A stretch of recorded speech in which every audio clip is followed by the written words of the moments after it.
I am delighted, really delighted, that we have such a wonderful turnout on this miserable day that will mark the Yankees' win of the first game of the series.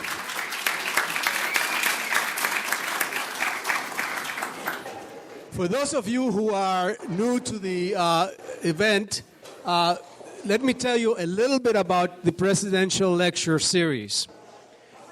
We started this series in the year 2001, and the purpose of the lecture series is to showcase the tremendous talent of the faculty of the City University of New York. And the formula is very simple. In the fall semester, we invite one of the distinguished professors of the City University of New York or some national figure that has something to do with the City University of New York. And in the spring, we invite one of our own to be the presidential lecture speaker. We have a committee of faculty which is composed of Dr. Sheena Gillespie, Dr. Peter Gray, Dr. Kenneth Pearl, and Dr. Sassam Karimi. And if they're here, please stand up so we can recognize you. Those of you who are here, I know Sassam is here.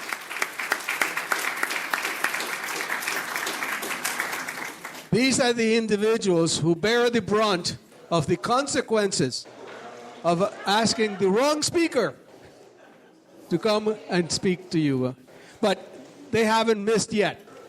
And frankly, I think that today we have one of the most popular, the first time that we have a television star among our midst, and the first time, well, maybe not the first time, because every academic senate you have one of those, but the first time we have one of the recognized 100 brightest people in New York City by New York Magazine. This is Professor Kaku, who is distinguished professor at City College, and he is a theoretical physicist and the Henry Semat Professor at the City College of New York and the Graduate Center of the City University of New York. He has taught for over 30 years, and he's a graduate of Community College of Harvard. You got it now, right? And now he's at the Harvard of Community Colleges, Queensboro, and he's earned his doctorate, obviously in physics, from the University of California at Berkeley. He's one of the founders of the string field theory. Now, you know about string theory. Maybe some of you may know some about it, but I know that all of you know about Star Trek, and all of you know about Beam Me Up, Scotty, and all of you know about energy fields. So you all know a little bit about string theory. I really personally believe that Dr. Kaku is a contender and eventually will be a winner of the Nobel Prize in Physics because of his work. And I hope that that happens. You won't have the pleasure of seeing him in person today, but if you want to see him on television, on December 1st, he starts a new series on the Sci-Fi channel called, I'm sorry, I don't know the title of the series, but he starts a series on December 1st on the Sci-Fi channel, and I hope that you all see it. I was very interested in looking over the book, Physics of the Impossible, because it addresses how science fiction technology will be something real in the future. And you can think about the possibilities. Think about somebody in the year 1901 thinking about going from the New York to Europe in 5 hours. Think about the impact of technology, and I'm certain he's going to talk about all of that. But use a little bit extrapolation and look at what can happen in the future, and then look a little bit to the Star Treks of the world and see how somebody has imagined what can happen in the future. But that's all in our imagination. Let's talk to an expert. Let's talk to somebody who knows the theory behind all of that technology. Please, please help me welcome Dr. Kaku, please.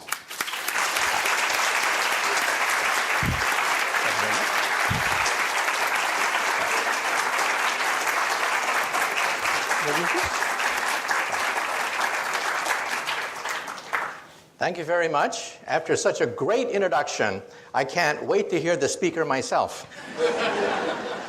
Let me also say I have an admission to make. I have to confess that, New York Magazine voted me as one of the most 100 smartest people in New York. However, in all fairness, I have to say that Madonna also made that same list. So, how accurate could that list be? Now, today I'm going to talk about the future, 20, 30, 40 years into the future. I've had the privilege to interview 300 of the world's top scientists. Now, I'm a physicist. We're the ones who invented the laser. We invented the transistor. We created the electronic computer. We created television, radio, microwaves, MRI. We created the internet. We wrote the World Wide Web. And whenever we create something, we predict how our creation is going to proliferate through society. When we helped to invent the internet, one physicist made a prediction. He said that the internet will become a forum of high culture, high art, and high society. Well, today we know that 5% of the internet is pornography. But that's because teenage boys log on to the internet, not anyone here. Just wait till the grandmas and grandpas log on to the internet. Then 50% of the internet will be pornography. Let me also say that when I was just a little bit younger than you guys, I was fascinated by physics. For me, physics was the way to go. So when I was in high school, I went into my mom and I said, "Mom, can I have permission to build an atom smasher in the garage? A 2.3 million electron volt electron particle accelerator." And my mom looked at me and said, "Sure, why not? And don't forget to take out the garbage." So I took out the garbage and I went to Westinghouse and I got 400 pounds of transformer steel, 22 miles of copper wire, and I built a 2.3 million electron volt electron accelerator in my garage. The magnetic field was 10,000 Gauss. If you walked by the magnets, it was powerful enough to pull the fillings out of your teeth if you got too close to my magnets. Finally, it was ready. I plugged it into the wall socket. It consumed 6 kilowatts of raw electrical power. I can hear the crackling of all the capacitors. And then I heard this pop, pop, pop sound, and the whole house was plunged in darkness. I had blown out every single fuse in the house. My poor mom, she'd come home from a hard day's work, the lights would flicker and die. And then she'd say, "Where's the fuse box?" And then she'd say, "Why couldn't I have a son who plays baseball? Maybe if I buy him a basketball. And for God's sake, why does he have to build these machines in the garage? And hey, why can't he find a nice Japanese girlfriend? I mean, why does he build these machines in the garage?" Well, that machine got me into Harvard and began my career as a physicist. So today, I'm going to give you a guided tour of the future. However, there's a danger that sometimes we physicists know too much. Let me tell you a story, and then I'll begin. Over 200 years ago, we had the great French Revolution. And one day, there were 3 gentlemen about to lose their head to the guillotine. There was a priest, a lawyer, and a theoretical physicist, just like me, about to have our heads cut off. Well, they put the priest's head on the chopping block. And they asked him, "Do you have any last words before we cut your priestly head off?" And the priest said, "Yes, yes." He said, God from above, he shall certainly set me free." Well, all eyes were on the blade. They raised the blade. The blade came down, swish, and it stopped right before it hit the neck of the priest. Well, the mob had never seen this before. They were shocked. They said, "God has spoken. Let the priest go." And now let's see about the lawyer. Yes, the lawyer. Now the bloodlust was starting. Yes, the lawyer. They put the lawyer's head on the chopping block and they asked him, "Do you have any last words before we cut your lawyerly head off?" And he said, yes. He said, maybe the spirit of justice. Yes, justice and mercy. She shall set me free. Well, they raised the blade. The blade came down, swish, and it stopped right before it hit the neck of the lawyer. Well, this time, the crowd went crazy. They said, let there be a national holiday. Today, God has spoken. Justice, mercy have spoken today. And now let's see about that theoretical physicist. Well, they put the physicist's head on the chopping block, and they asked him, do you have any last words before we cut your head off? And he said, yeah, I got some last words. And he said, I don't know too much about God, and I know even less about the law, but I do know one thing. If you look up, you'll see that the rope is stuck on the pulley. And then he said, if you remove the rope, the blade should come down real good. Big mistake. Big mistake.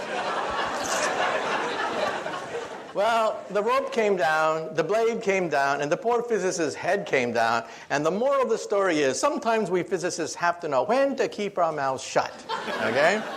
But nonetheless, let me give you a guided tour through the future, because I've had a chance to interview over 300 of the world's top scientists. These are the people inventing the future. First of all, let me say that if you get cable television, you get the Science Channel.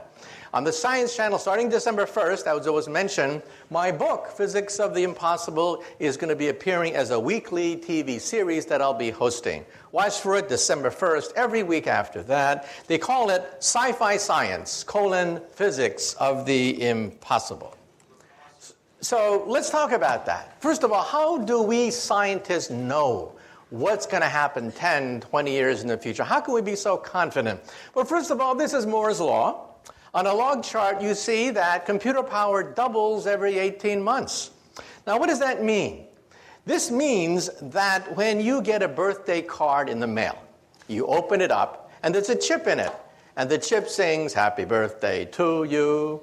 Well, that chip has more computer power than all the Allied forces of 1945. Hitler, Eisenhower, Churchill would have killed to get that chip. And what do you do with that chip? You throw it away in the garbage. Or look at this chart. You'll see that way back in the 1960s, NASA had almost no computer power. Your cell phone today, one cell phone today, has more computer power, according to this chart, than all of NASA when they put 2 men on the moon. This means that if cars obeyed Moore's Law, cars today would cost 10 cents. This means that when you park the car, you wouldn't even bother to put a quarter in the meter. The meter costs more than the car. So you wouldn't have to just park the car and walk away from it. So what does this mean? This means that by 2020, computer chips will cost about a penny. That's the cost of scrap paper. So we now know the future of the computer. The future of the computer will be everywhere and nowhere, hidden in the walls, hidden in the fabric of our life, just like electricity is, everywhere and nowhere. And this is the internet. We wrote the World Wide Web. The World Wide Web was written by a physicist to keep track of subatomic particles. And you can see here that the internet corresponds to prosperity. Where there is the internet, there's prosperity, there's commerce, science, finance. Where there's no internet, there's poverty. So one thing that we physicists do is we create something and then we simply give it away for free. So how will you communicate with the internet in the future? These are glasses that have full internet capability. You can download any website, any movie, do emails from these things, and they will also recognize people's faces.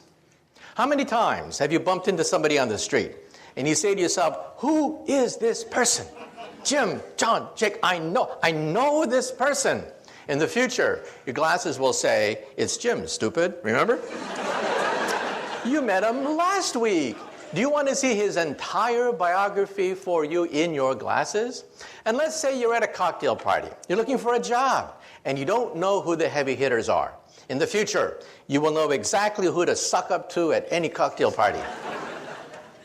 Well, let's say you don't want to look like a refugee from Star Trek.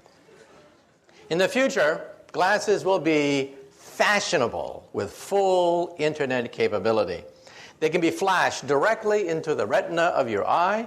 They can be flashed right onto the screen of your glasses or used as like a jeweler's lens as an attachment to your glasses. Fashion models will be wearing these things. Young people will demand to have full internet capability, any video, any movie, any website, any music, downloaded via your glasses.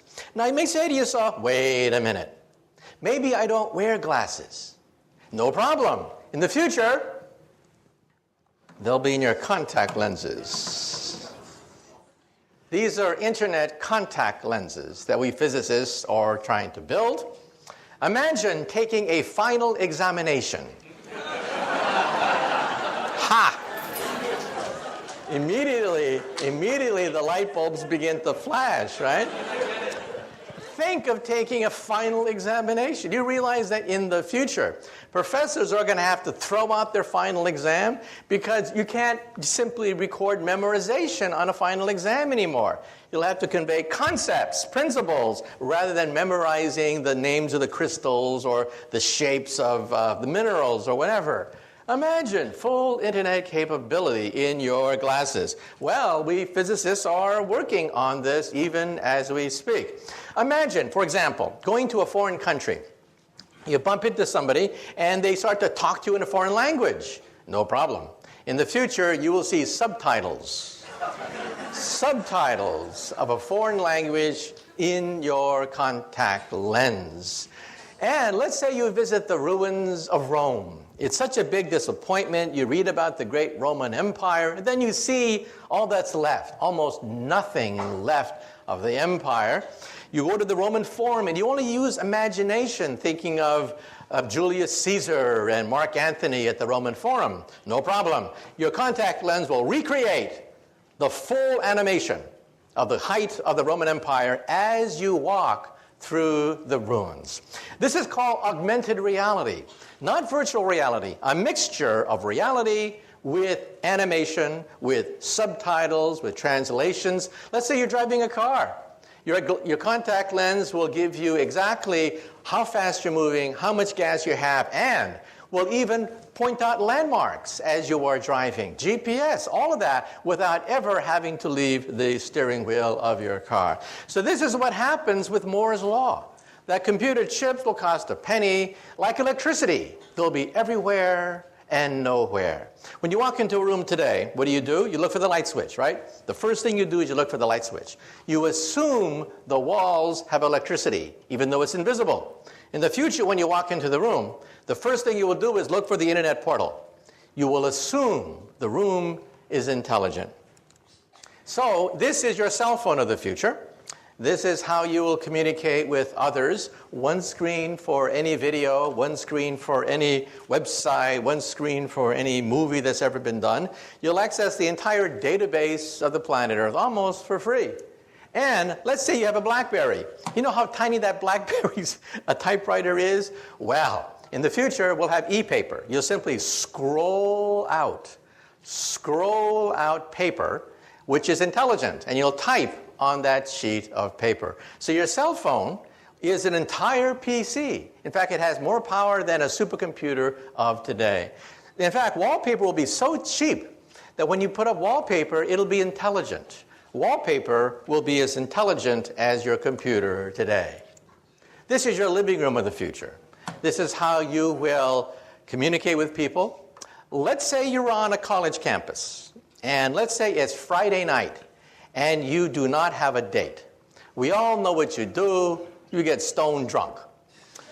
In the future, you'll go up to the wall screen, and you'll say, "Mirror, mirror on the wall, who's available tonight?"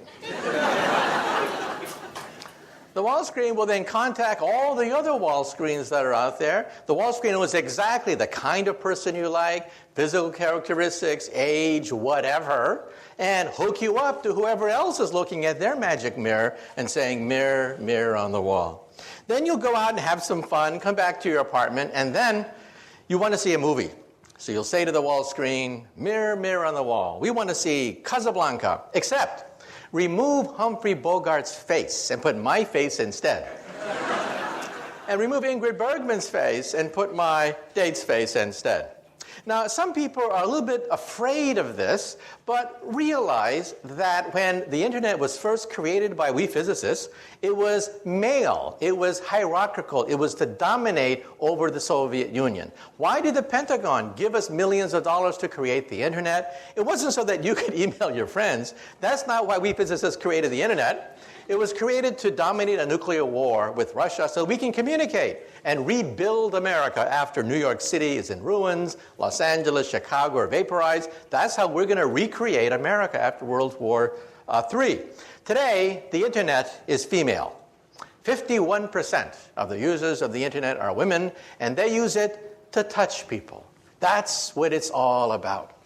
Technology looks frightening when you don't know it.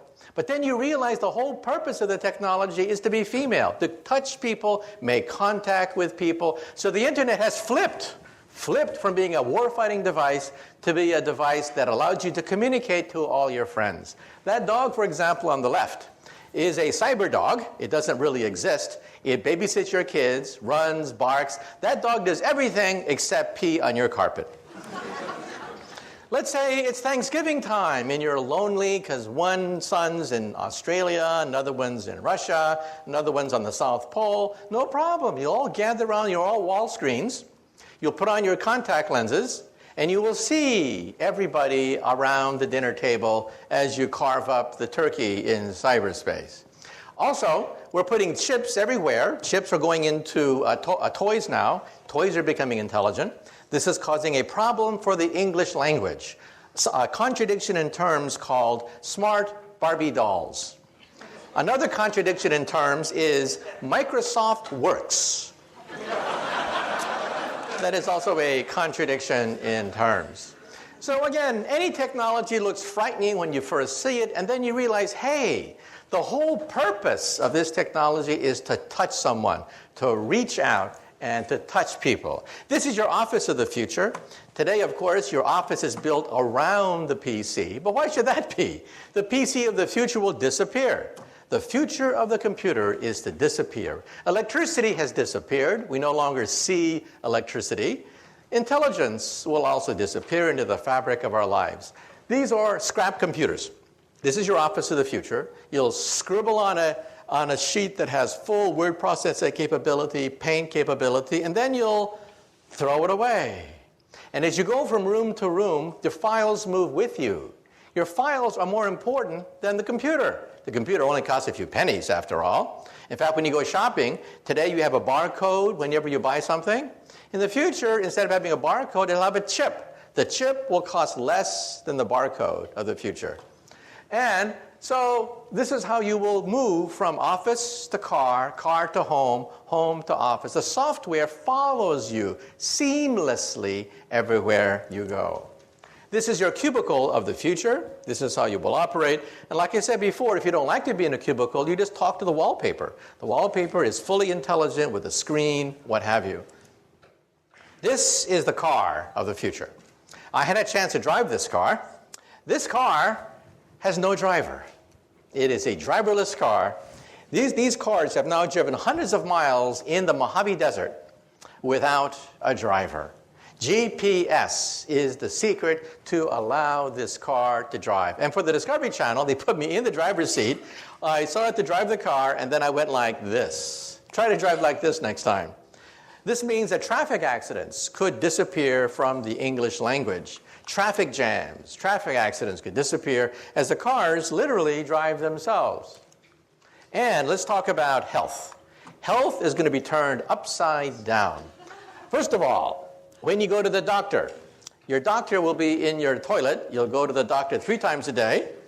The doctor will analyze your body fluids, and it will tell you that you eat too much animal fat, too much salt, too much sugar in your diet. Isn't the future wonderful? Even your toilet will tell you that you have an unhealthy diet. Well, ladies and gentlemen, this could be the cure for cancer. Because today, if you feel something in your breast, it's too late. It's really too late. You have 10 billion cancer cells growing inside your breast. Surgery is required almost immediately. In the future, when you go to the toilet, your toilet will analyze proteins emitted from cancer colonies of maybe 100 cancer cells, not 10 billion, but 100, and tell you, oh, by the way, you'll have breast cancer in 10 years. Well, watch out, but no rush. And there'll be chips scattered throughout your bathroom, which will analyze DNA. How do we know this? Because my friends are building these chips. They're called DNA chips. Chips that allow you to scan DNA within a matter of minutes. So even as you're going to the bathroom, combing your hair, what have you, your bathroom is giving you a complete medical examination. And we now know that DNA is computer tape. Instead of zeros and ones, zeros and ones, zeros and ones, we have ATCG, ATCG. And we can read computer tape just like we read DNA. So how will we do it? Every time you blow in a glass, you leave DNA there. It will sample the DNA and scan for all your genes. I had my genome scanned. Most of my genes have been scanned, put on a CD-ROM, which I then showed to the camera. Realize that you will have this very soon. To have all your genes read today costs $50,000. Within a few years, it'll be down to $1,000. And perhaps in 10 years, it'll be maybe $100. This is your owner's manual. In your home, you have an owner's manual for your VCR, your iPod, your computer, your TV set. You have an owner's manual for everything except one thing, your body. This will be your owner's manual. In fact, when they scanned my DNA, they even told me where my ancestors came from 20,000 years ago. So I now know my family lineage out to 20,000 years. So what will it be like to go to the doctor's office? We will not only scan your DNA. If we find something wrong with an organ, we will replace it and grow another one. This is an ear, except it's made out of plastic. Plastic sponge that dissolves with time. We take some cells from your ears, seed it into this ear, and it grows. It grows, leaving a perfect ear. Then the plastic dissolves with time because it is biodegradable. Here's bone on the left, ears on the right. Today, we can grow bone, blood, skin, cartilage. We can grow noses, ears, blood vessels, heart valves. The first bladder was grown 3 years ago. The first windpipe was grown just a few months ago. And we will grow the first liver perhaps in 5 more years. So for you alcoholics in the audience, there's hope. If you can hold on for 5 more years, you may be able to have your own liver. So let's now have the first DVD where we're now going to go into the hospital of the future. What it will be like if we can grow organs by seeding it with cells. What will it be like if surgery is done in 3 dimensions? So let's have the first video from the Discovery Channel, a program that I hosted called 2057, 50 years from now.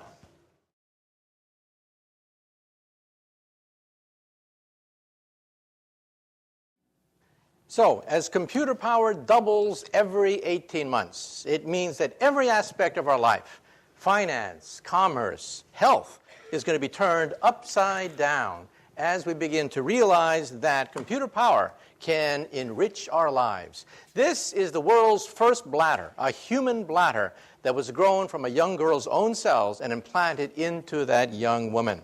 That was 3 years ago, a development at Wake Forest University where we taped changed history.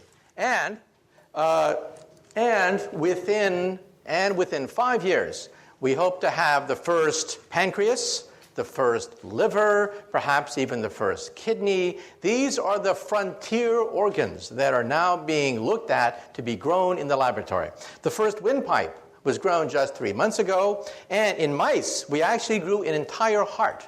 An entire mouse heart was grown just last year. And how is it possible? Because computer power means that we can sequence genes, we can put doctors in touch with each other. It has accelerated medical advances. And now, let me say a few things about artificial intelligence. One day, will we have robots, the robots that we see in science fiction? Well, this is Asimo. Asimo is the world's most advanced robot. Asimo can run, Asimo can walk, climb up stairs, Asimo can dance. In fact, Asimo can dance better than me. I had a chance to meet Asimo, and the question is, how smart is our most advanced robot? And can these robots even have emotions so that we can bond with them? Let's have now the second video, where we will now go to Tokyo. We're now going to go to Tokyo and meet the world's most advanced robot. And the question is, well, one day, will they become smarter than us? Well, one day they put us in zoos and throw peanuts at us and make us dance behind bars? Well, let's conceive robots.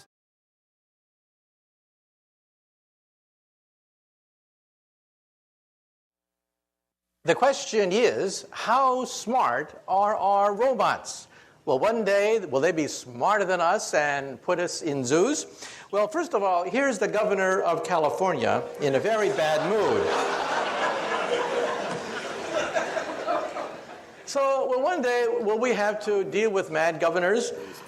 Well, let's take a look at Asimo. You saw Asimo, it's the world's most advanced robot. How smart is Asimo? Well, let me tell you. Asimo is as smart as a cockroach, a retarded cockroach, a stupid, lobotomized, retarded cockroach. Asimo takes about 6 hours to walk across the room. Every movement pre-programmed. That scene that you saw took 3 hours. It took 3 hours for us to program every single move of that robot. So why is Japan spending so much time on these robots? Well, let me tell you a secret. Japan's population is the fastest aging population on Earth. They have very few young people. They have a lot of old people. These are future robot nurses. That's why Japan is spending so much money building robots. That's the future of nursing, not the future of human intelligence. However, in the coming decades, as robots get smarter, perhaps they'll be as smart as a mouse, eventually as smart as a dog or a cat. And then decades after that, maybe as smart as a monkey. At that point, I think we should put a chip in their brain to shut them off if they start to get murderous thoughts. But that's not for a while. That's decades into the future. We'll have plenty of warning. Plenty of warning. And in fact, for the Science Channel special that I'm hosting on December 1st, we went to all the world's leading artificial intelligence laboratory. And you can see how primitive our robots really are. Well, let's say a few more things that we discuss in the Science Channel documentary. Invisibility. Believe it or not, we physicists believe that invisibility is possible. We flew down to Duke University, and we filmed the world's first microwave invisibility device. It'll make an object invisible to microwaves, and we went to Berkeley, where they can actually now do it for visible light. Now, there is a problem. If you are inside an invisibility cloak, you cannot see outside. It's only a one-way trip. Therefore, if you are inside the invisibility cloak, you need to punch 2 eyeballs so you can see outside. So from the outside, you see 2 floating eyeballs, or here, a floating head.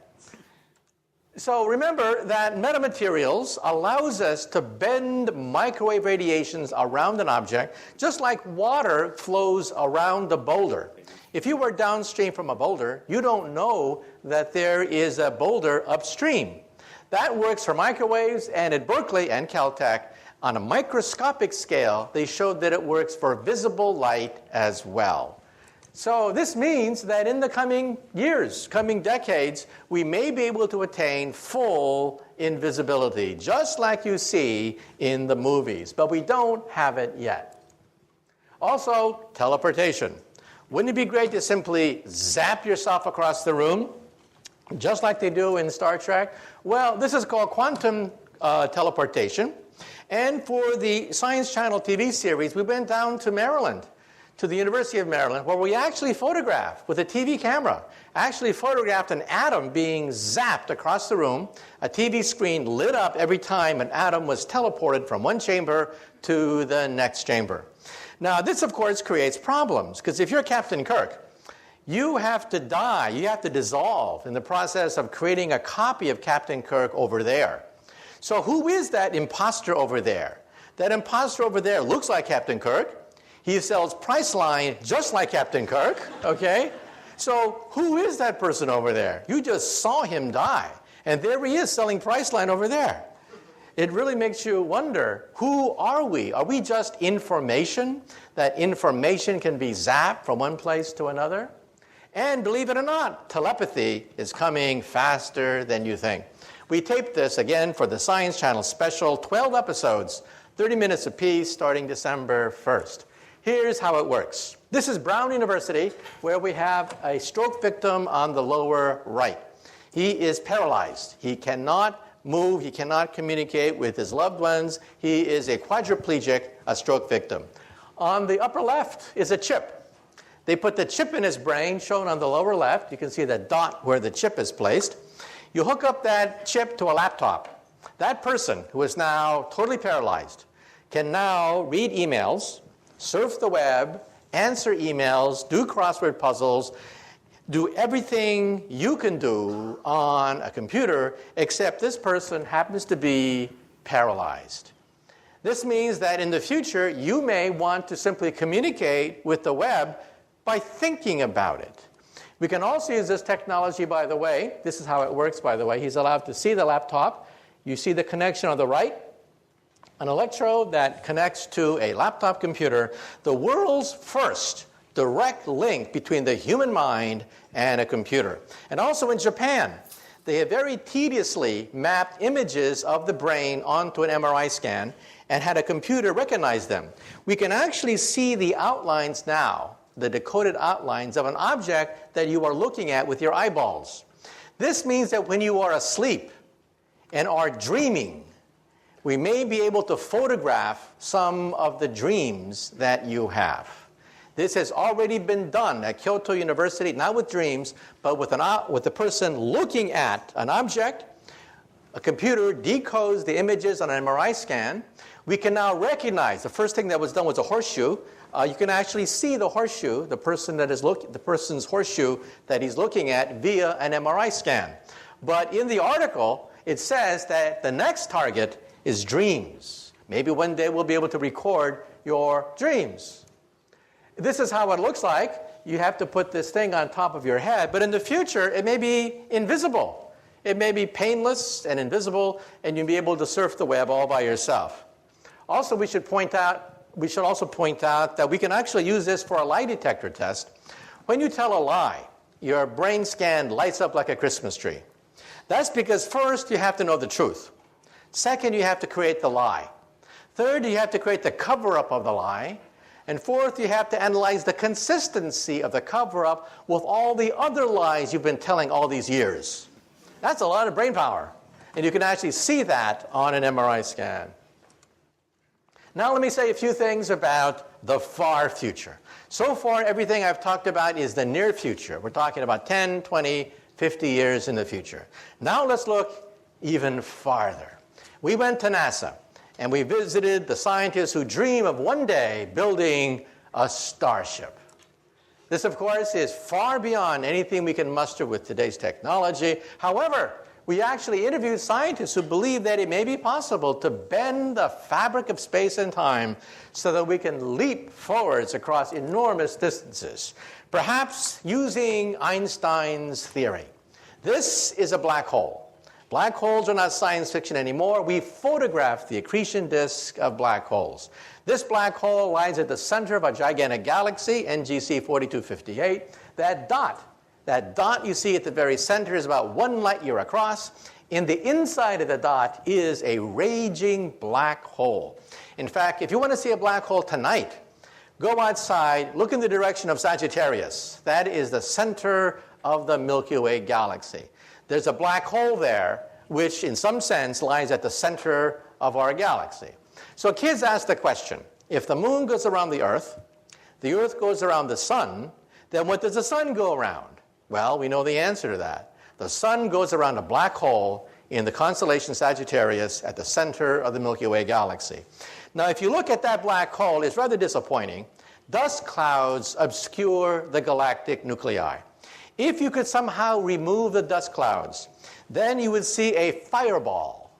A fireball rise every night, perhaps rivaling the moon in brightness, with a raging black hole at the center. Unfortunately, dust clouds prevent us from seeing this huge fireball that by rights should be illuminating the night sky. And if you have wormholes, perhaps one day you may be able to even bend the fabric of time itself. This, of course, takes us into science fiction, but actually we do have a theory of time travel. Now, some of you may say to yourself, well, I've seen these time travel movies. I know what happens if you go backwards in time and meet your teenage mother before you're born, and your teenage mother falls in love with you. Well, you're in deep doo-doo if your teenage mother just fell in love with you before you are born. Now, if you think you're so smart, let me give you the mother of all time travel stories and see whether you can figure this out. Let's see whether you're smart enough to figure this one out. The year is 1945. A stranger comes in from the darkness carrying a baby girl that he leaves at an orphanage. Well, the nuns find this baby girl. They don't know where the baby girl came from, so the nuns call her Jane. And Jane grows up as an orphan, wondering, who is my mother? Who is my father? Well, when Jane is 17 years old, she's a beautiful young woman, and then she has her first boyfriend. A drifter comes drifting into her life, but it was not meant to be. They quarrel. She argues with her boyfriend, and it's a very sad story. First, she finds out that she's pregnant. Her boyfriend has left her. She's abandoned and pregnant. She's rushed to the hospital 9 months later. She delivers a beautiful baby girl, but somebody that night breaks open the window of the hospital, kidnaps Jane's baby girl, and leaves in the darkness. Well, it's even worse than this. Jane is bleeding very rapidly. She's going to die. The doctors have to perform an emergency experimental operation. They have to change Jane into Jim. Well, Jim wakes up the next day with this huge headache, and he's told the bad news. First, the boyfriend left her pregnant, somebody stole her baby, and now she's not even Jane anymore. She's Jim. Well, Jim grows up and becomes a barroom drunk. Every time someone says, who are you, Jim? Where did you come from? Who was your mother or your father? Well, finally, Jim one day is once again stone drunk at the bottom of a bar after a bar fight. But the bartender comes up to him and says, Jim, wake up. You see, I'm not really a bartender. I'm a time traveler. Come into my machine and let us find out who is this Jim/Jane. So they go back, way back into the past. So poor Jim, he doesn't quite know where he is in the past. But suddenly, he meets this beautiful 17-year-old girl. And it's love at first sight. But it was not meant to be. They quarrel. And then Jim finds out that his girlfriend is pregnant.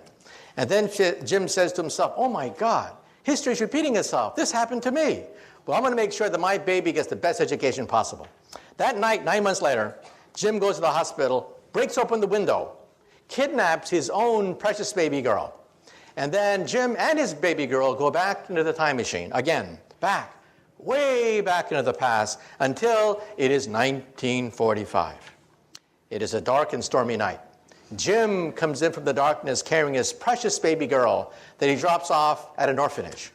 Well, the nuns don't know what to do with this baby girl they find the next day, so the nuns call her Jane.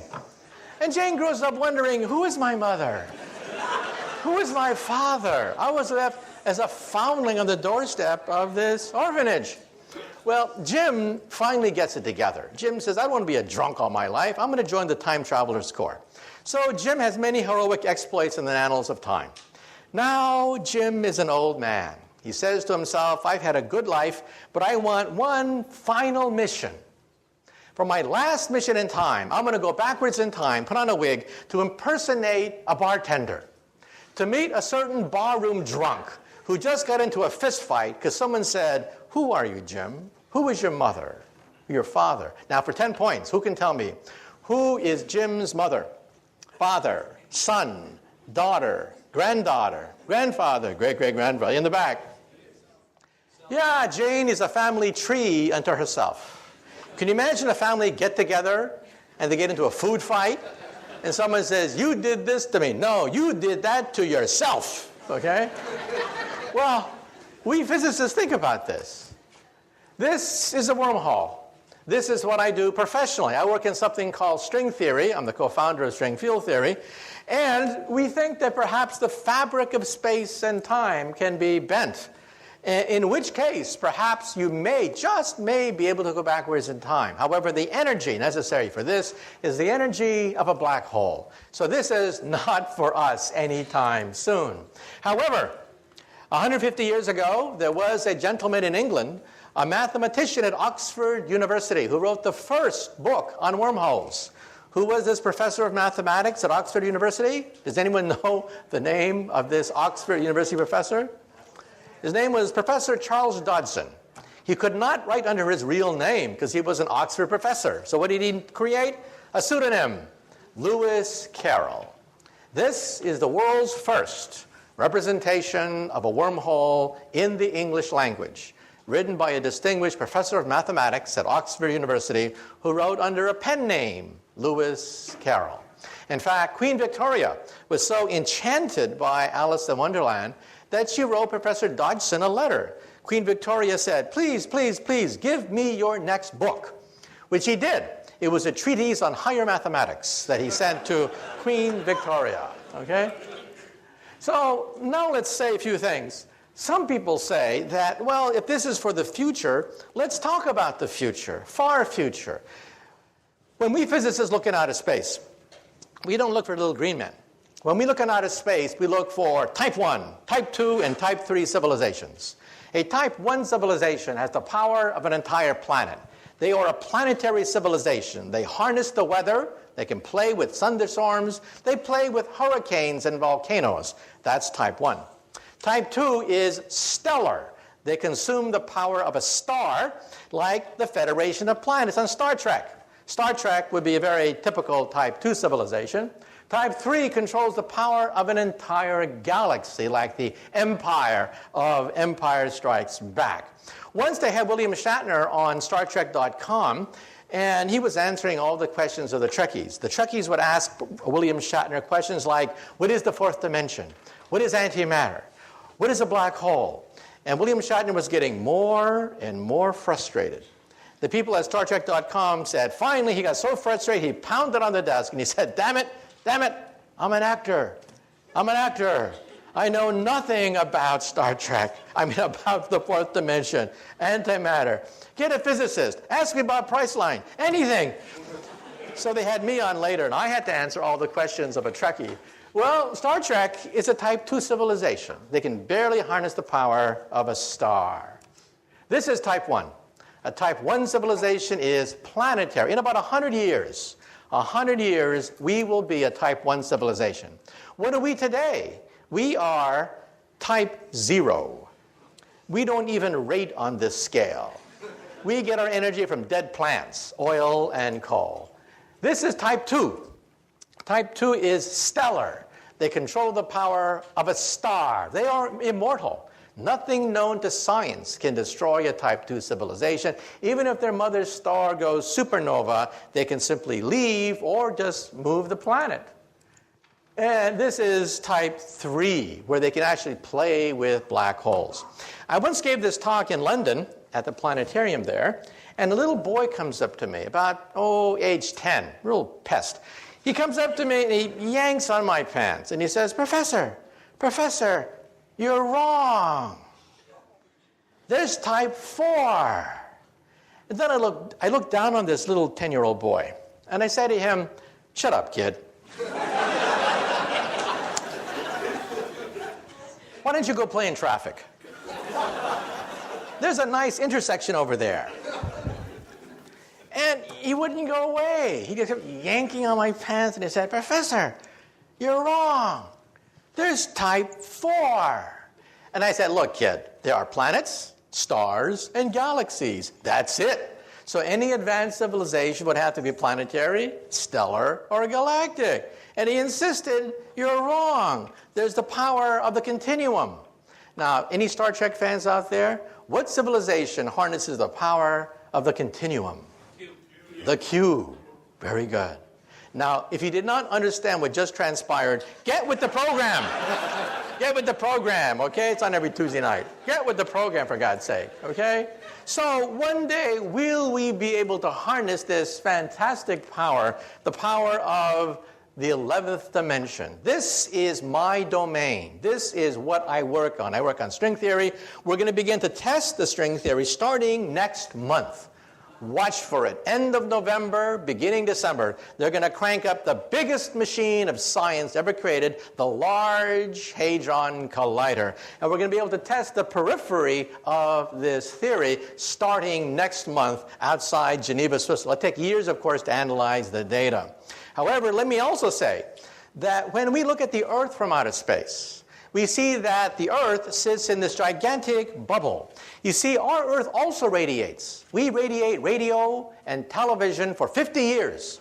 Surrounding the Earth, there is a sphere, 50 light years in radius, expanding at the speed of television, containing our finest cultural archives, the noblest achievements of the human creative spirit, like I Love Lucy, Leave It to Beaver, and now joined by the immortal classics, Beavis and Butthead, Part 2, and Dumb and Dumber, Part 2. And any star within 50 light years of the Earth will pick up our cultural emissions, and they'll be convinced there is no intelligent life on the Earth. So anyway, let me now wind up. A few years ago, I spoke at the Einstein Centennial, a great honor, but my favorite Einstein joke is as follows. When Einstein was an old man, he was tired of giving the same talk over and over again. So one day his chauffeur came up to him and he said, "Professor, I'm a chauffeur, but I'm actually a part-time actor. I've memorized your talk. I've heard it so often. I've memorized it. So why don't we switch places? I will put on a mustache and a wig, and I'll be the great Einstein, and you can be my chauffeur and take a break." Well, Einstein loved the joke, so they switched places. So the chauffeur gave these talks all over the world, these fantastic talks with all the theatrical flourishes. Well, one day, a mathematician in the back asked a very difficult question. And then Einstein thought, oh, the game is up. But then the chauffeur said, "That question is so elementary that even my chauffeur here can answer it for you." Okay, thank you very much. Thank you very much. It's been a great audience. Thank you. Thank you. Oh, yeah, thank you, question. Yeah. A few questions.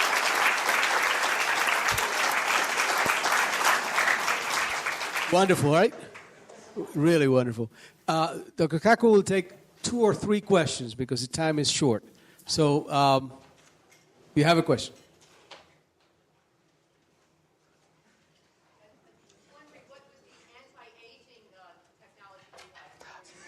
Okay. Let me say 2 things. I have a whole chapter in my book, Visions, about the aging process. First of all, if you go to a drugstore, you see all this advertisement, anti-aging this, take 10 years off your face, 10 years that. How can the FDA allow all these fraudulent claims to being made? So I actually interviewed an FDA official. He said, the Food and Drug Administration can only monitor things that penetrate the skin. Medicines that penetrate the skin. Anything that does not penetrate the skin, they cannot monitor. But then, if it doesn't penetrate the skin, it doesn't work. So in other words, you can only lie through your teeth as long as it doesn't work.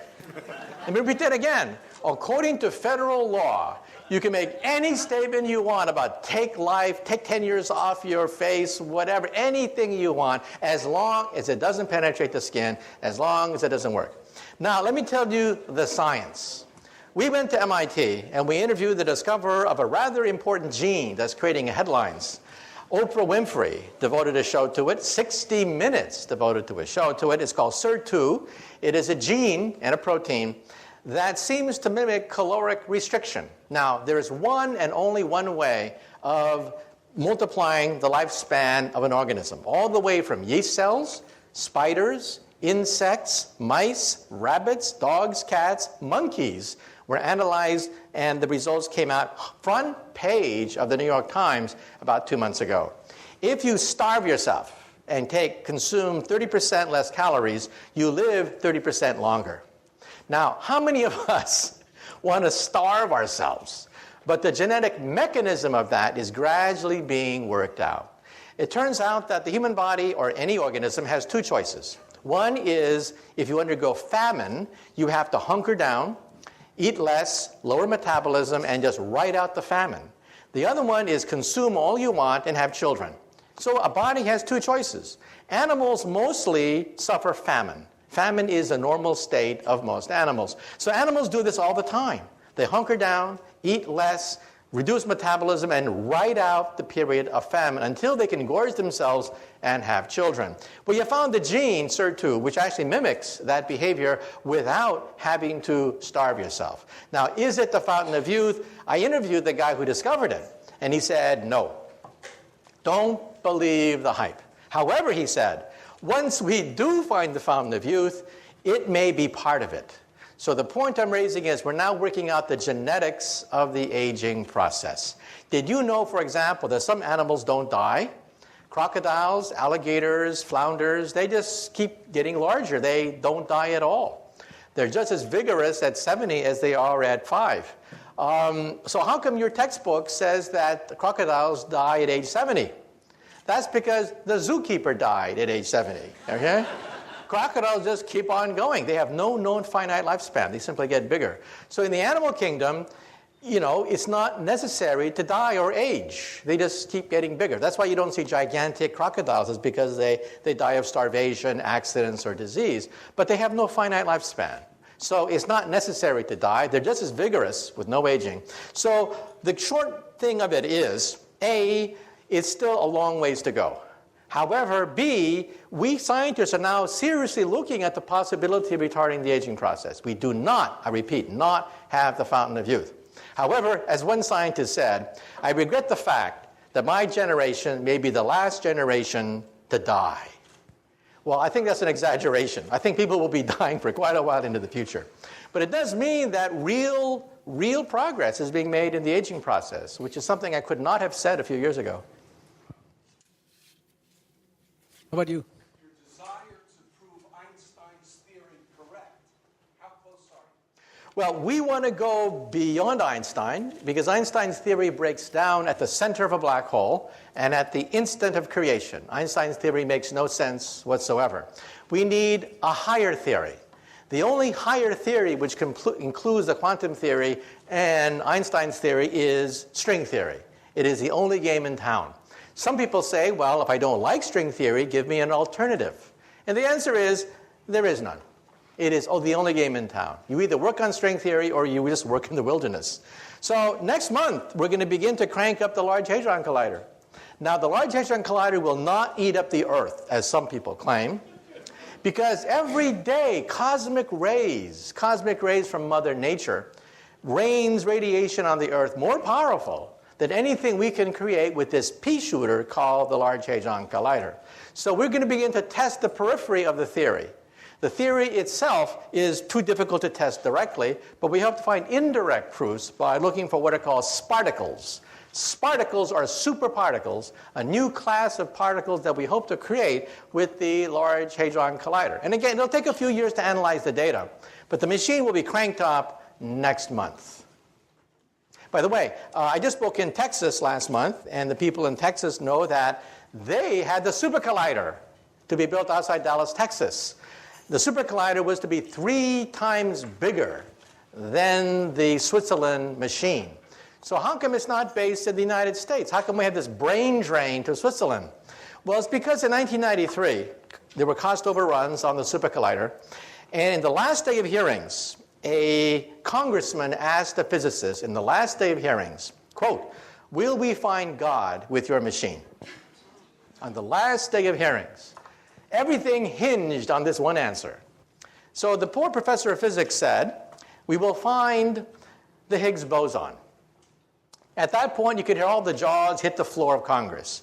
$11 billion for another goddamn subatomic particle. The vote was taken the next day, and our machine was canceled.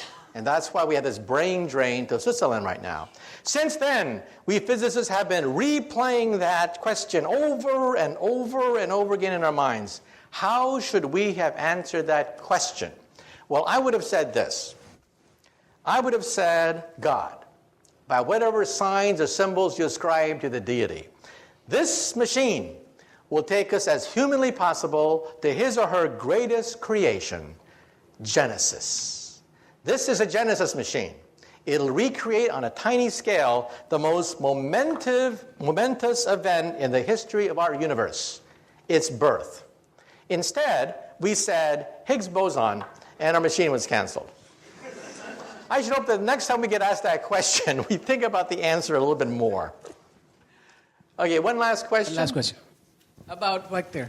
I'm curious about ethics, and I wonder if, you seem like a really smart person, but some of that technology you described at the beginning in the hands of some not so intelligent people seems like you can set up a big brother situation very quickly, like the doctor in my toilet and stuff like that. Okay, first of all, when people ask about 1984, I had a chance to go back to 1984, rereading it again when I was writing my book, Visions.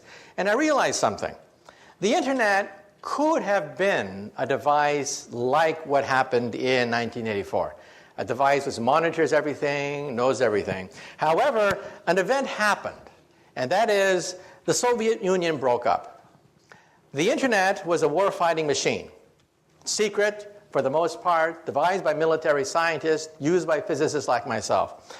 But after the breakup of the Soviet Union, the National Science Foundation did something rather momentous. They gave it away for free. For free, they gave it away. Today, it is impossible to recreate 1984 because the internet is everywhere. If the President of the United States were to try to ban the internet, the reaction would be laughter. People would just laugh at him. It's unstoppable. So I think 1984 is not possible. However, there was another book written around that time. And that other book was called Brave New World by Aldous Huxley. That's a book that we really do have to worry about, because in that book was set 600 years in the future. In that book, they have cloning. In that book, they have drugs everywhere. In that book, they have the stratification of the human species. In that book, well, we have about 80% of that book today. Forget 600 years in the future. Welcome to the Brave New World. So we do have to worry about some of the ethical questions raised in Brave New World. But as far as the problem of computers, the problem is not Big Brother. The problem is Little Brother. Every nosy busybody can get on the internet and finds all sorts of information on you. And in the future, if someone wants to find out about who you are, they'll go to your barbershop and get some of your hair follicles and sequence your entire genome. This means that the National Enquirer, instead of getting photographs of Brad Pitt, will have his entire genome read by getting some of his, his hair, and it's going to create a huge problem of genetic privacy. Today, if you have a matchmaker, one of the principal purposes of a matchmaker is to look for hidden diseases inside your family tree. Well, in the future, all a matchmaker has to do is go to your barbershop and can find all sorts of genetic diseases inside your family tree. So genetic privacy is going to be a problem because DNA sequencing is so advanced, and it only costs a few $100 to analyze every single gene in your body. Okay, well, thank you very much. Thank you very much. It's been a great crowd. Thank you. Thank you.